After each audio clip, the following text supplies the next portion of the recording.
미나상 konnichiwa. 여러분 안녕하세요. 일본어 상용 한자 기초 마스터의 한선희입니다. 여러분과 저는 초등학교 3학년 한자를 지금 학습하고 있는데요.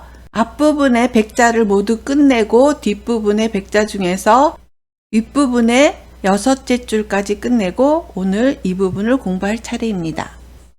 지난 시간에는 135강입니다. 135강 135페이지에서 끓일 탕, 양양, 죽을사, 탕은 양사에 대해서 공부했습니다. 오늘은 136강입니다. 인간세, 직영계, 두량, 말미암을 유, 세계, 양유에 대해서 공부하고자 합니다. 첫 번째 한자는 인간세입니다. 총 5획이고요. N4의 레벨입니다. 쓰는 순서를 보겠습니다. 옆으로 먼저 하나, 둘, 셋, 넷, 가운데 메꾸고요. 다섯. 마지막에 이 부분을 마무리하시면 됩니다. 인간 세자는 일생이나 생애, 세대라는 뜻을 가진 글자입니다. 인간 세자는 나뭇가지와 이파리를 함께 그린 것입니다. 인간새의 상형문을 보면 나뭇가지에서 뻗어나온 새순이 그려져 있는데요. 그래서 세자의 본래 의미는 나뭇잎이었습니다. 나무는 1년에 한 번씩 싹을 틔웁니다. 나뭇잎이 새로 돋는 것을 보고 봄이 오는 것을 알 수 있었으며 나뭇잎이 지는 것을 보며 한 해가 끝나가고 있음을 알 수 있었습니다. 그래서 세자는 후에 사람의 생애에 비유해 생애라는 뜻을 갖게 되었습니다. 음독은 세 또는 세, 짧게 세라고도 읽습니다. 세기를 세기라고 하고요. 근세를 긴세, 이럴 때는 길게 읽으시면 되죠. 긴세. 그리고 출세할 때는 짧게 슈세 이렇게 읽으시면 됩니다. 훈독은 요라고 읽습니다. 세상이나 사회를 나타낼 때는요. 요노나카라고 하고요. 여론을 나타낼 때는 요론 또는 세론, 요론이라고 읽기도 하고요. 세론이라고 읽기도 합니다. 인간세의 단어와 예문입니다. 근세, 近世、 세상, 사회, 世の中、 지금은 21세기입니다. 今は21世紀です。 신문사가 여론을 조사했습니다. 新聞社が世論を調査しました。 네, 수고하셨어요. 두 번째 한자는 직영계입니다. 총 9획이고요. N4의 레벨입니다. 쓰는 순서를 보겠습니다. 왼쪽부터 하나, 둘, 셋, 넷, 다섯, 여섯, 일곱, 여덟, 아홉. 직영계자는 직영이나 경계, 한계라는 뜻을 가진 글자입니다. 직영계자는 밭전자와 끼일계자가 결합한 모습인데요. 끼일계자는 갑옷을 조여 입는다는 의미에서 끼다나 사이에 두르다 라는 뜻을 갖고 있습니다. 직영계자는 이렇게 사이에 끼다라는 뜻을 가진 끼일계자에 밭전자를 결합한 것으로 밭과 밭 사이의 경계라는 뜻으로 만들어졌습니다. 음독은 가이라고 있습니다. 경계를 교가이라고 하고요. 업계를 교가이, 이럴 땐 타금이 됩니다. 교가이라고 하고 한계를 겐가이라고 합니다. 세계를 세가이라고 합니다. 직영계자는 음독만 있고 훈독은 없습니다. 직영계의 단어와 예문입니다.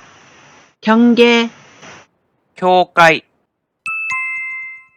세계, 世界、 야마다 씨는 세계에 친구가 있습니다. 山田さんは世界中に友達がいます。 그는 사고로 타계했습니다. 彼は事故で他界しました。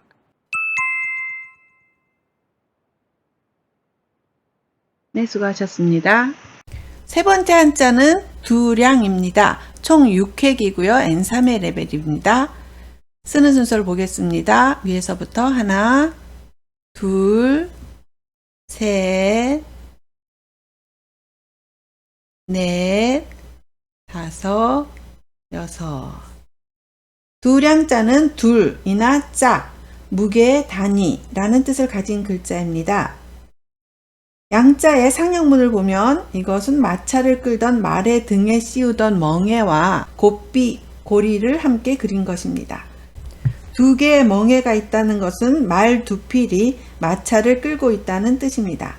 그래서 양자는 본래 쌍이나 짝이라는 뜻으로 만들어졌지만 후에 저울을 닮았다 하여 무게의 단위로도 쓰이게 되었습니다. 음독은 료라고 있습니다. 환전을 료가에라고 하고요. 양친 부모를 료싱이라고 합니다. 그리고 양쪽 쌍방을 료호라고 읽습니다. 두량자도 음독만 있고 훈독은 없습니다. 두량의 단어와 예문입니다. 환전, 両替、 양쪽 쌍방, 両方、 부모님은 시골에서 살고 있습니다. 両親は田舎で暮らしています。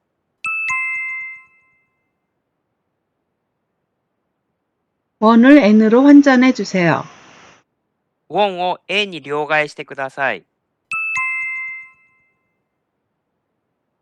네, 잘 따라하셨습니다. 오늘의 네 번째 한자는 말미암을 유입니다. 총 5획이고요. N3회 레벨입니다. 쓰는 순서를 보겠습니다. 왼쪽부터 하나, 둘, 셋, 넷, 다섯. 말미암을 유자는 말미암다나 쫓다, 꾀하다 라는 뜻을 가진 글자입니다. 말미암을 유자는 등잔과 심지를 함께 그린 것으로 상형문을 보면 등잔이 더욱 명확하게 표현되어 있습니다.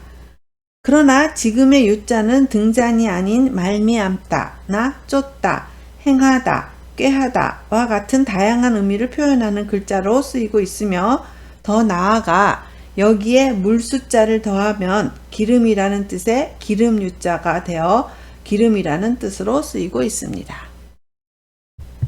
음독은 유 또는 길게 유 또는 유이라고 있습니다.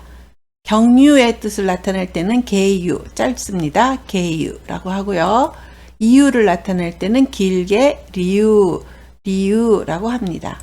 그리고 유서나 유래를 나타낼 때는 유이쇼라고 합니다. 여기에서의 유서는 유언을 적은 글이 아니라 예로부터 전하여 내려오는 까닭과 내력을 적은 글입니다. 단어에 따라 읽는 방법이 다르니 주의하시기 바랍니다. 훈독은 요시라고 합니다.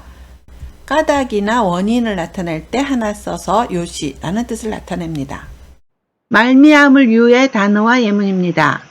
이유, 理由、 까닭, 원인, よし、 일본을 경유하여 미국에 갔습니다. 日本経由でアメリカに行きました。 아버지는 이유도 없이 결혼에 반대했습니다. 父はよしもなく結婚に反対しました。 네, 수고하셨어요. 오늘 배운 4개의 한자를 복습하겠습니다. 인간세입니다. 세기를 세이끼 하고요. 세상이나 사회를 나타낼 때는 요노나카라고 합니다. 두 번째 한자는 지경계입니다. 경계를 교가이라고 하고요. 세계를 세카이라고 합니다. 여기에 지금 세카이니 히도츠다케 노 하나라는 그림이 있는데요. 스마프가 부른 유명한 노래죠. 번역하면 세계가 아니고 세상에 하나밖에 없는 꽃이라는 뜻으로 번역이 되는데요. 아주 유명한 노래로 지금도 많이 부르고 있는 노래라고 합니다. 세 번째 한자는 두량입니다. 두량이라고 하지만 앞에 올 때는 양이라고 읽죠. 환전을 료가에라고 하고요. 지금 환전하는 기계가 보입니다.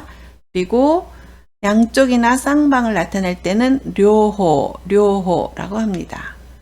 네 번째 한자는 말미암을 유입니다. 이유를 리유 이럴 때는 길게 읽었습니다.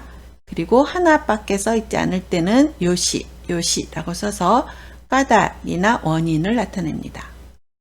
네, 오늘은 136강에서 인간세, 직영계, 두량, 말미암을 유, 세계, 양유에 대해서 공부했습니다. 다음 시간에는 137강입니다. 널빤지판, 등급급, 거표, 난면, 판급, 표면입니다. 네, 제가 늘 말씀드리지만 한자가 많아져도 먼저 외울 수 있는 것부터 먼저 외우시고요. 실생활에 비유해서 잘 활용할 수 있는 것부터 외우시고, 그리고 또 다시 반복해서 그 다음에 또 외우시고, 이런 식으로 차례차례 외우시면 됩니다. 오늘도 수고 많으셨습니다. 다음 시간에 또 만나요.